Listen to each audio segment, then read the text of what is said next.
Welcome to Solvetic, your channel to always learn technology easily. Below in the description, you will find useful links we used in this video.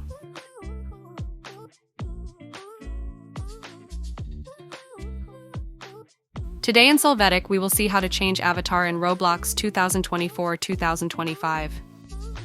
To start, we will go to the link that you find in the description of the video. There on the side, click on Avatar.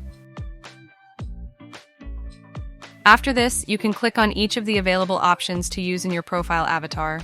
The change is immediate.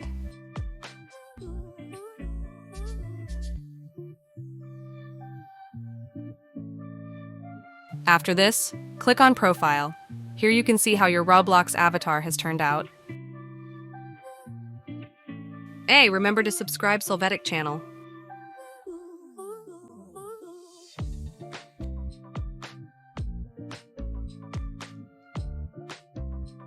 We hope it has been helpful for you.